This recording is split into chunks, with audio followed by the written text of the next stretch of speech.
Hello everyone, welcome to Garg academy. आज हम बात करेंगे आज के द हिंदू न्यूज़पेपर की, जो कि 4 जुलाई की है। एंड स्टार्ट करने से पहले मैं एक चीज़ ज़रूर कहूँगा कि आप किसी भी चीज़ को एनालाइज करिए इन द सेंस कि अगर आप पॉलिटी की बुक पढ़ रहे हैं तो आपको अपने एग्ज़ाम के पर्सपेक्टिव से उसको पढ़ना पड़ेगा, एग्ज़ाम के हिसाब से पढ़ना पड़ेगा।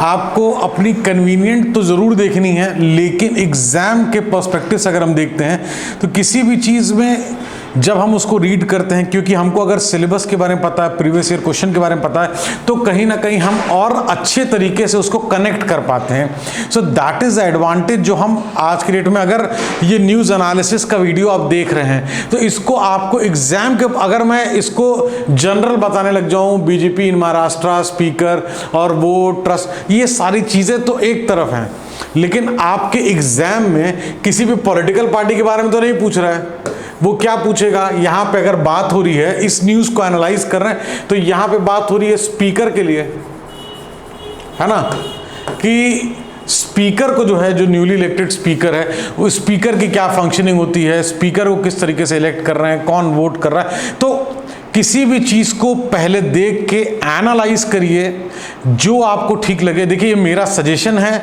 आपके हिसाब से जो आपको सूट करे आप वो करिए, बट डू समथिंग और दी अदर जो कि आपको आपके लक्ष्य, आपके विजन के हर दिन एक स्टेप आगे जो है लेके जाता रहे। So coming back to the topic, अगर हम इस खबर की बात करें तो इस खबर से हमको, जैसा मैंने बताया कि हम इस पर स्पीकर की चर्चा करेंगे कि स्पीकर किस तरीके से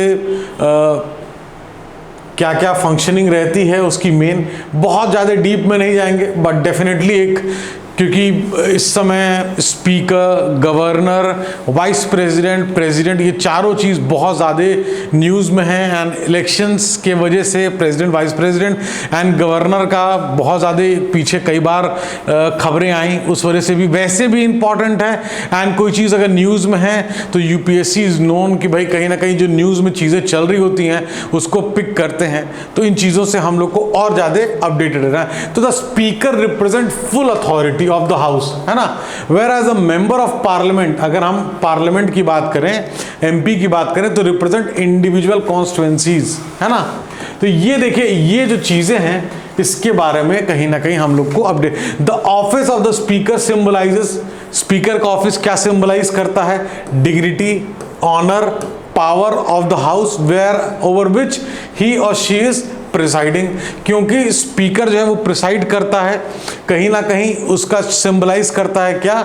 dignity, honour, power of the house, ये चीजें जो है office of the speaker symbolize करता है। तो the speaker is considered with true guardian, है ना, true guardian of the traditions of the parliamentary democracy. अगर आप कहीं स्पीकर के बारे में लिख रहे हैं, कितना ब्यूटीफुल रहेगा अगर आप लिख देंगे the speaker is considered as a true guardian of the tradition of the parliamentary democracy. तो ये सब टाइप की जो लाइंस होती हैं इसको हम अलग से नोट कर लें, ताकि जब अपने मेंस की तैयारी कर रहे हैं कहीं पे भी स्पीकर का कोई रेफरेंस देना है, कहीं सोचिए आप एक लाइन लिखेंगे, the speaker is considered as a true guardian of the tradition of parliamentary democracy, आपका डेफिनेटली कहीं ना कहीं एक एज, एक क्लियरिटी रिफ्लेक्ट करेगी।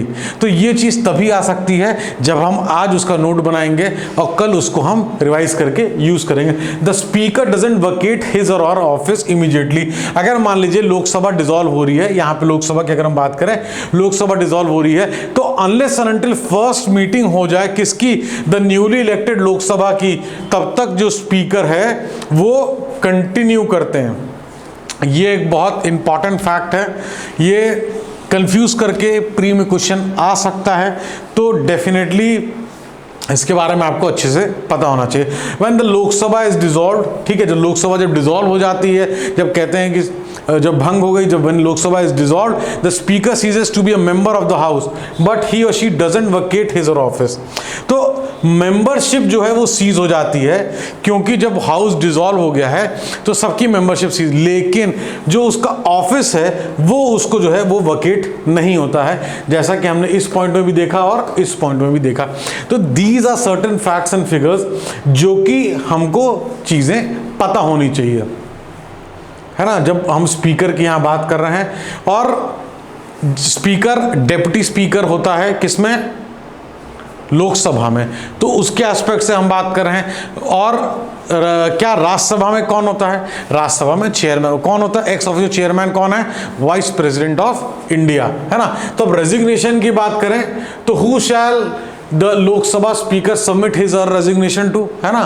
तो रिजाइन कर सकता है ऑफिस बाय राइटिंग, किसको राइट करता है, डेप्यूटी स्पीकर को। Very very important. देखिए ये चीजें ऐसी है ना जो आप कम से कम 10 बार पढ़ेंगे, 20 बार पढ़ेंगे, लेकिन क्वेश्चंस बहुत ज़्यादा चांसेस होते हैं इनमें से आने का। तो अपना जो रेजिग्नेशन है स्पीकर, वो किसको सबमिट करेगा, डेप्यूटी स्पीकर को, है ना।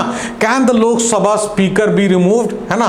तो लोकसभा स्पीकर रिमूव हो सकते हैं कैसे, अगर रेजोल्यूशन पास है majority of the members, Lok Sabha के मेजॉरिटी ऑफ मेंबर में, तो एब्सोल्यूट मेजॉरिटी यहाँ रिक्वायर है, ऑर्डिनरी मेजॉरिटी नहीं चलेगी, एब्सोल्यूट मेजॉरिटी चाहिए लोकसभा द्वारा, तब जो है स्पीकर को रेजोल्यूशन पास करके रिमूव कर सकते हैं। और मिनिमम 14 दिन का जो है एडवांस नोटिस देना है। क्या ये इंटेंशन, ये हमको बताना कि ये चीज हम एक नोटिस, एक रेजोल्यूशन जो है लोकसभा में इंट्रोड्यूस करने वाले हैं, ये 14 दिन पहले क्लियर होना चाहिए। क्या रेजोल्यूशन है कि हमको स्पीकर को हटाना है, अगर हम स्पीकर को रिमूव करते हैं, लोकसभा के स्पीकर को रिमूव कर, तो ये चीजें हैं, इससे हमको बहुत अच्छे से कनेक्ट करके चीजों को चलना है। अब कुछ आर्टिकल्स देखते हैं, है ना। तो आर्टिकल 93 तो provides to choose 2 members of the house to respectively speaker and deputy speaker. तो आर्टिकल 93 क्या कहता है, ये कहता है कि भाई स्पीकर एंड डेप्यूटी स्पीकर रहेंगे और 2 मेंबर जो है हाउस के deputy speaker and deputy speaker रहेंगे। तो article 93 states that there shall be a speaker and a deputy speaker. तो आर्टिकल 94 क्या बोलता है, vacation, resignation, removal provision for the office of the speaker and deputy speaker.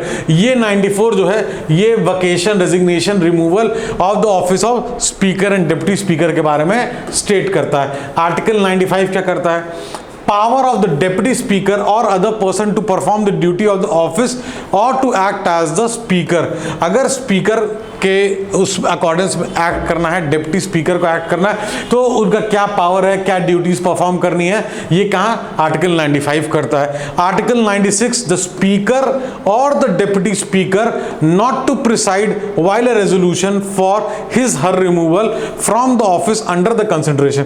ये देखिए अभी ये न्यूज में था आर्टिकल 96, वेरी वेरी इंपॉर्टेंट, कि अगर रेजोल्यूशन जो अपना ही रेजोल्यूशन अगर मान लीजिए जब उसमें हाउस में चल रहा है, उसको वो प्रिसाइड नहीं कर सकते हैं। किस चीज़ का रेजोल्यूशन, हिज और हर रिमूवल का फ्रॉम ऑफिस, अगर वो अंडर कंसिडरेशन है तो उसको वो प्रिसाइड नहीं करेंगे, अपने ही रिमूवल का वो प्रिसाइड नहीं करेंगे।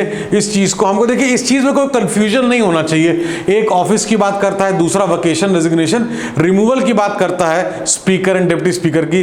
95 बात करता है पावर ऑफ डेप्यूटी स्पीकर का, स्पेशली यहां फोकस है डेप्यूटी स्पीकर की पावर और ड्यूटीज के बारे में बात करता है। फिर आर्टिकल 96 कहता है कि अपने ही स्पीकर या डेप्यूटी स्पीकर प्रिसाइड नहीं कर सकते हैं, अगर रेजोल्यूशन उनके अगेंस्ट में रिमूवल के लिए चल रहा है तो वो प्रिसाइड उसको नहीं करेंगे। देखिए इन चीज में आप कितना भी पढ़ लें, you have to be very crystal clear. 93, 94, 95, 96 powers and functions of speaker, powers and function of deputy speaker. Speaker को अगर अपना रेजिग्नेशन देना है तो किसको, डेप्यूटी स्पीकर। तो we have to be this clear, we have to be this clear. इसको आपको एक बार समझ लेना है, फीड कर लेना है। ये चीज़ें आपको एक बार पढ़ने के बाद बार बार रिवीजन करनी है। कंफ्यूजन किसी किसी चीज़ में हो सकता है, but revision is the key. तो आज हम बात करें अब इसकी celebrating the unknown and the unsung. सबको पता है and which is a very very good initiative कि मिनिस्ट्री ऑफ कल्चर की बात करें हैं, तो कहीं ना कहीं जो भी हमारे अननोन, बहुत से लोगों से जो अननोन हैं, अनसंग हीरोज़ हैं, उसको कहीं ना कहीं जो है Narendra Modi ji is been actively involve कि कहीं ना कहीं वो लोगों के बीच में आए एंड लोग जाने चाहे हमारा ये आज़ादी का अमृत महोत्सव के बेसिस पे जाने या किसी भी प्लेटफॉर्म के बेसिस पे जाने, बट दे शुड बी तो ये जो अलूरी सीतारामा राजू कहीं ना कहीं किस तरीके से क्या क्या चीज़ें इनकी रही हैं, इस चीज़ को अभी हम देखेंगे। कुछ फैक्ट्स एंड फिगर्स हैं, इससे भी क्वेश्चन बहुत आ सकते हैं।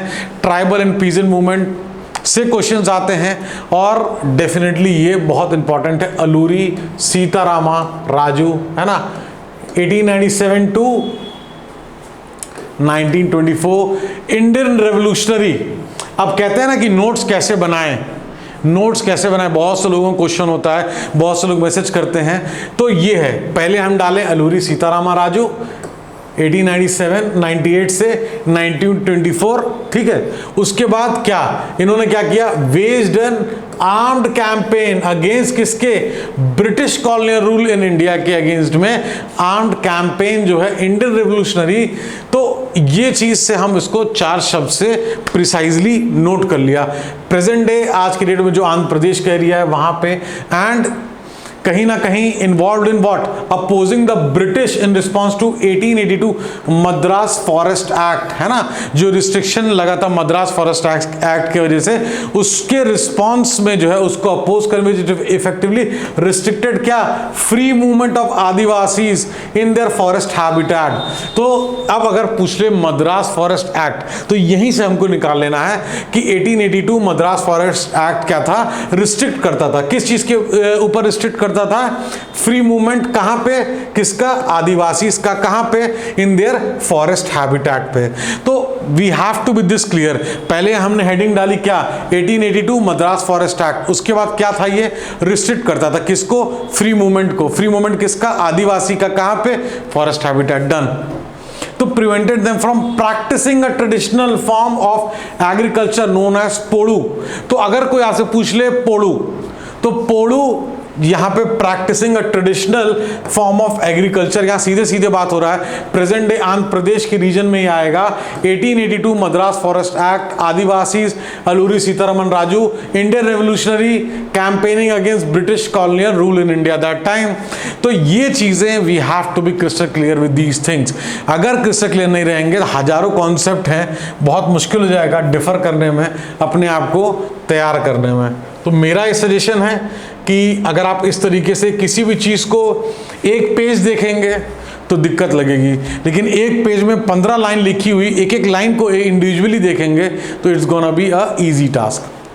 तो राइजिंग डिसकंटेंट किसके लिए, ब्रिटिश के लिए, क्यों, led to the Rampa rebellion. अब देखिए ये बहुत इंपॉर्टेंट हो जाएगा, Rampa rebellion of 1922 in which he played major part था, कैसा, एज अ लीडर, किसका, अलूरी जी का। तो इसी तरीके से मसले combined of Adivasis, farmers and sympathisers, and he engage in what, guerrilla campaign. अब अगर कोई स्टेटमेंट दे दे कि Alluri Sitarama Raju was engaged in guerrilla campaigns against the British colonial authorities in the border region of Madras Presidency, है part of district East Godavari and Visakhapatnam, now part of Alluri Sitarama Raju district। तो आपको ये चीज़ अगर पता होगी, पढ़ी होगी, revise करेंगे। देखिए पढ़ना, बहुत से लोग बहुत से कॉन्सेप्ट पढ़ते हैं, लेकिन रिवीजन नहीं करने की वजह से, नोट्स बनाने के ना वजह से एग्जाम टाइम में दिक्कत आती है। तो निकनेम क्या था, Manyam Veerudu by local villages for his heroic exploit, है ना। तो उनको एक निकनेम भी दिया गया, यहाँ पे बात हो रही है उनका, गुरिल्ला कैंपेन की बात हुई, रंपा रेबिलियन की बात हुई, है ना। तो ये जो चीज़ें हैं कहीं ना कहीं हमको पता होनी चाहिए, एंड बहुत अच्छे से हमको उसका अपडेशन होना चाहिए। देखिए knowing is something, but knowing at the time, जब हम उस प्रेशराइजिंग उसमें बैठते हैं, जब एग्जामिनेशन देने के लिए, तो बहुत से बच्चों को थोड़ा सा प्रेशराइज फील होता है, वहाँ पे हमको याद आएगा कि नहीं आएगा। इसके लिए मेक श्योर करने के लिए आप अपनी कैपेसिटी को चेक करिए कि अगर साल भर पहले पढ़ा हुआ हमको याद करना है तो वो हम कैसे याद कर सकते हैं, अपने से पूछिए। लोग पूछते हैं नोट्स बनाएं कि ना बनाएं सर, अरे हम कैसे बताएं नोट्स बनाओ कि नहीं, आपको अपने को जज करना पड़ेगा। मैं आपको बता सकता हूं आपको क्या सूट करेगा, यू विल नो बेटर, है ना, I can only guide you. तो यहाँ पे technology is no panacea for custodial deaths. तो ये जो कस्टोडियल डेथ्स का जो इंक्रीज़ हुआ है, जो इस आर्टिकल में बता रहे हैं, हम इस आर्टिकल के हिसाब से इस चीज़ को अंडरस्टैंड करने की कोशिश करेंगे, है ना। कि ये आर्टिकल बेसिकली ये बोलना चाह रहे हैं कि जो बहुत से लोगों की जो कस्टडी में डेथ हो जाती है, पुलिस कस्टडी में लेती है, उसके बाद फिर मजिस्ट्रेट के पास जाते हैं, वो सारी प्रोसेस जो है चीज़ें स्टार्ट होती हैं, लेकिन बहुत से लोग कस्टडी के अंदर ही अगर डेथ हो जाती है तो उसके लिए किस तरीके से एक सेफगार्ड दे सकते हैं और क्या क्या चीज़ें होनी चाहिए, और टेक्नोलॉजी की हेल्प से कितना हम चीज़ों को और ज़्यादा ट्रांसपेरेंट कर सकते हैं, है ना। Transparency is very important in today's world. तो ट्रांसपेरेंट किस तरीके से कर सकते हैं वो चीज़ हमको देखना है।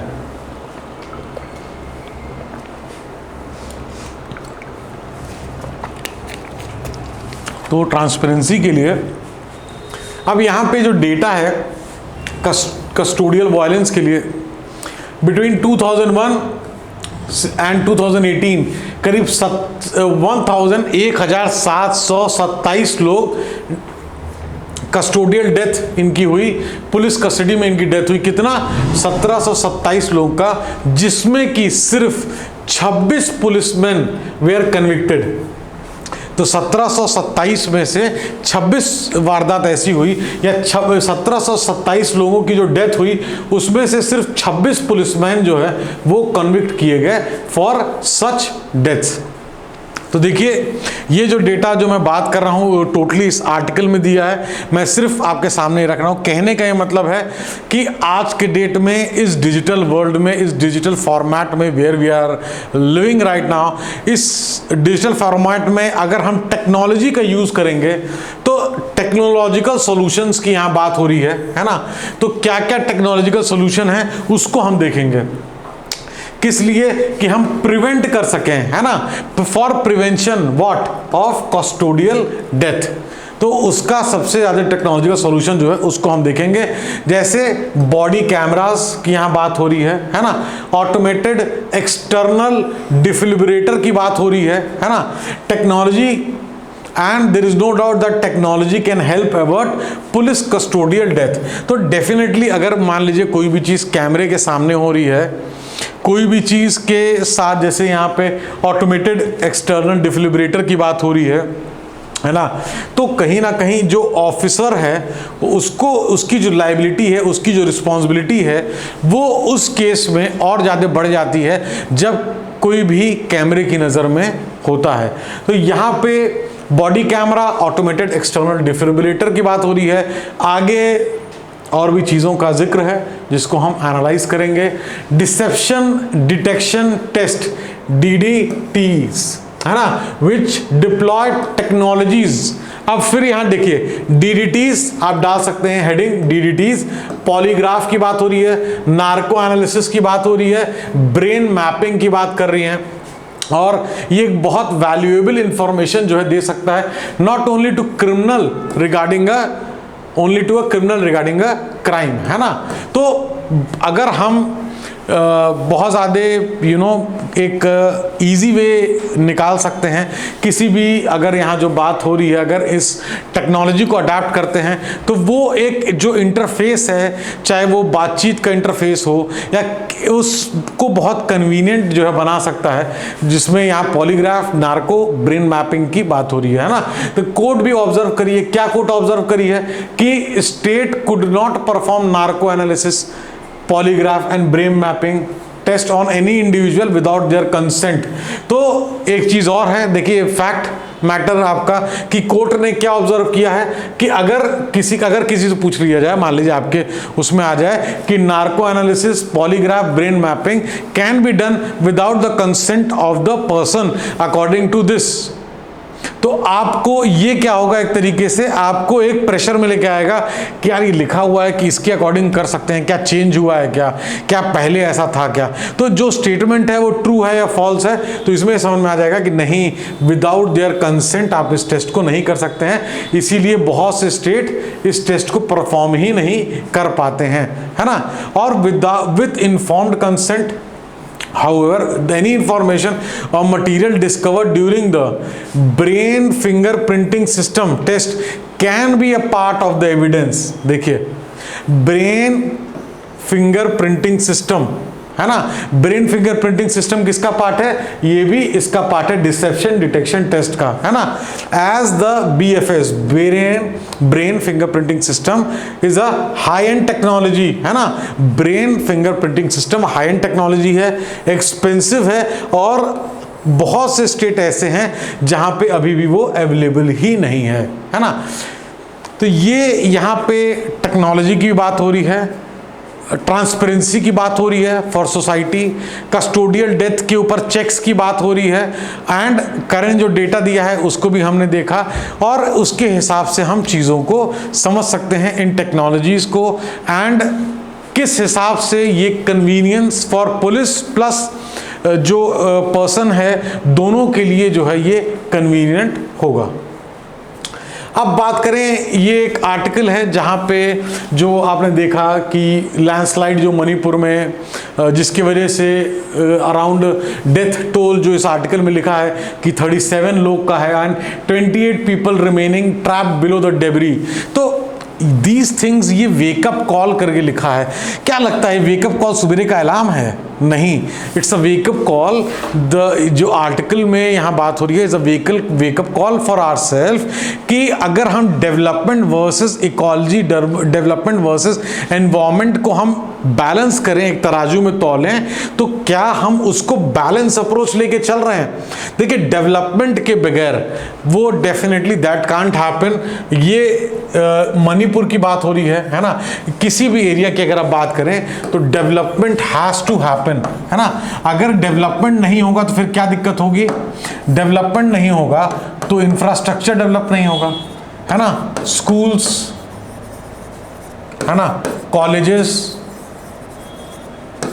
हॉस्पिटल्स, है ना, फैक्ट्रीज, ट्रांसपोर्टेशन, है ना, पूरा कंप्लीट लॉजिस्टिक्स, और न्यूमरस चीज़ें हैं जो कि डेवलपमेंट के वजह से job opportunities, economic growth, very high level of impetus to many of the industries in the reason.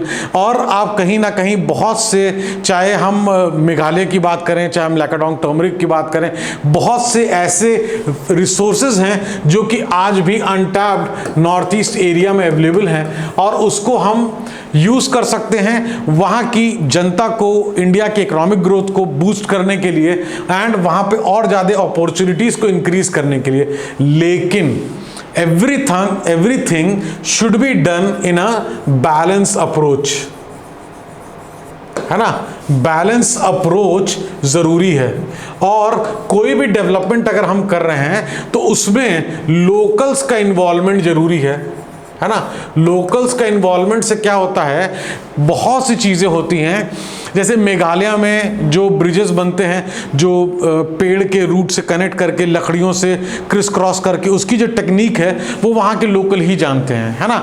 तो वो क्या है, विदाउट हार्मिंग द एनवायरनमेंट उसको यूज़ कर रहे हैं, उसको बहुत अच्छी तरीके से प्रेजेंट कर रहे हैं, और उससे कोई इम्पैक्ट भी इन अ मेजर लेवल नहीं देखा जा रहा है। इसी तरीके से अगर हम लोकल्स को देखेंगे तो लोकल्स का इन्वॉल्वमेंट से क्या होगा कि हमको एनवायरनमेंट प्रोटेक्शन को भी देखना है, हमको डेवलपमेंट को भी देखना है, क्योंकि अगर उस पर्टिकुलर एरिया में डेवलपमेंट नहीं होगा, वहाँ रोड्स नहीं होंगे, स्कूल्स नहीं होंगे, कॉलेजेस नहीं होंगे, तो वहाँ का एजुकेशन का स्तर अच्छा नहीं होगा, वहाँ का हेल्थ का स्तर अच्छा नहीं होगा। देखिए, दैट इज नॉट पॉसिबल कि आप रोड्स को कंस्ट्रक्शन ना करो, आप ब्रिजेस को कंस्ट्रक्शन ना करो, तो आदमी इस पार उस पार, या एक बेसिक नेसेसिटी के लिए भी बहुत ज़्यादा ट्रैवल करना पड़ेगा, और आउट ऑफ रीच हो जाती है कभी कभी चीज़ें, है ना। तो डेवलपमेंट करना है, लेकिन क्या हम अच्छे से जो एनवायरमेंटल इम्पैक्ट असेसमेंट, इसको हमको फॉलो करना है ना। हमको सॉइल की स्टडी, है ना, यहाँ पे सॉइल स्टडी की भी बात हो रही है कि वो जो सॉइल है ना, वो कितनी ज़्यादा लोड बेरिंग कैपेसिटी से लेके, जो स्पेशली जो एंथ्रोपोजेनिक जो अपनी कितना भी सारी चीज़ें हैं उसके बाद भी जो एक्टिविटीज़ हो रही हैं उसका जो इम्पैक्ट है वो बहुत ज़्यादा हायर है।